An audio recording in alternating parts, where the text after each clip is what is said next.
Alam kong marami sa inyo ang nagtataka. Paano niya ginagawa yun? Paano niya naabot ang ganitong antas ng tagumpay? At ang totoo, simple lang ang sagot.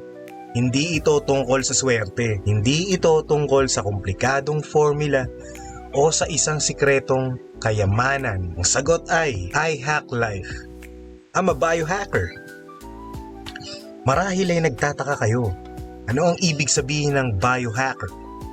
Para sa akin, hindi lang ito limitado sa paghuhusay ng pisikal na katawan. Ito ay higit pa riyan. Ang pagiging isang biohacker ay nangangahulugang pag-unawa sa pinakamalalim na mekanismo ng ating pag-iisip, ng ating enerhiya, at ng mismong paglikha ng ating realidad. Tuwing umaga, paggising ko, nauunawaan ko na nasa akin ang kapangyarihan lumikha ng alam kong mangyayari. So ang utak ay nasa alpha stage. Bukas sa mga ideya, sa mga inspirasyon, at sa pagbuo ng mga plano. Yan, buong buo siya mga ka-ultra. Sadyang sinasanay ko ang aking isip na gamitin ang estado ng alpha, theta, at theta para sa pinakamataas na antas ng pagkamalikhain at manifestation. So, ganyan yung ginagawa ko kaya sinasabi ko sa inyo, wag hawakan agad ang cellphone. Instead, mag-CR kayo, mag-ice kayo ng kumot, unan, uminom kayong tubig, then set your intentions. Ayan, gumamit ako ng lahat ng posibleng pamamaraan sa pag-optimize ng aking sarili.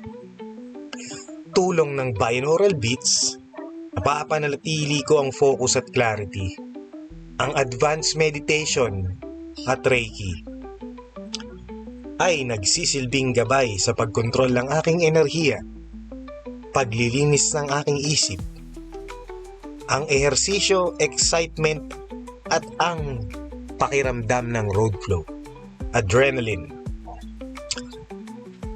Ang utak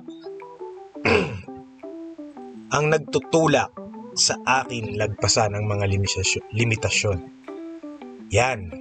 Ang advanced meditation at Reiki ay nagsisilbing gabay sa pagkontrol ng aking enerhiya.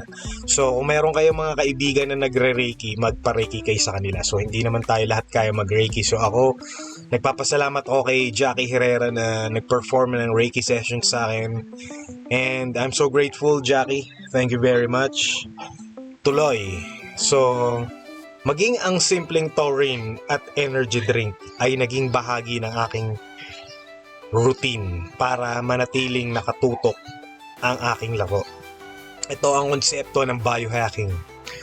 Ang patuloy na paghuhusay sa lahat ng aspeto ng aking pagkatao upang maging ang pinakamabisang bersyon ng aking sarili. Ang bawat desisyon, bawat aksyon ay sinasadya. Ginawa ko ang aking buhay ng parang isang larong maaari kong i-edit, i-level up at i-master. Kaya nang tanungin ako ng kung paano ko nagawa ito, simple lang ang tugon ko. I hack my life. At kung papaano nangyari ang lahat ng ito?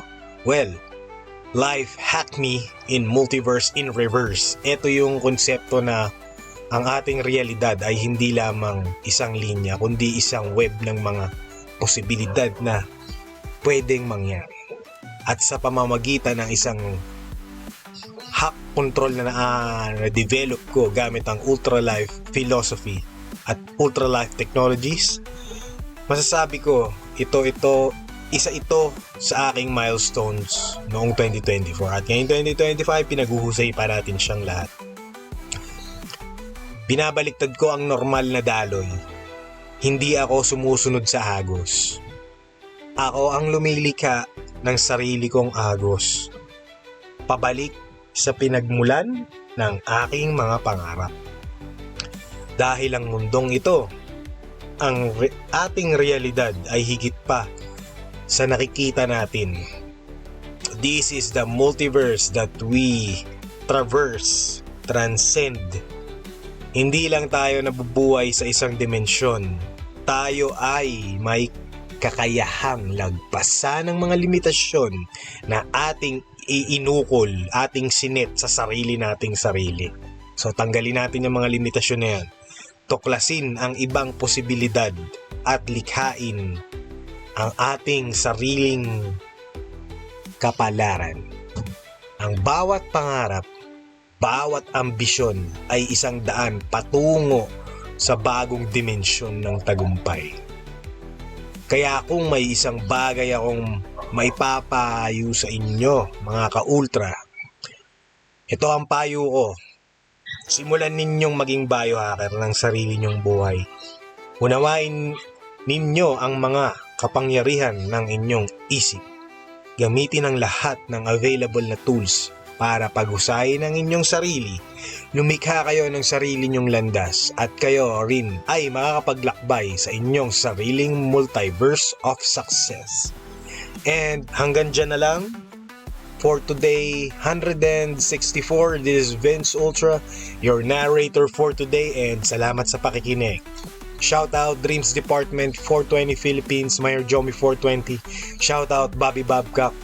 Shout out everyone sa 420 All-Star PH. Shout out sa lahat ng tropa ko and magandang umaga sa inyong lahat. Chirp chirp!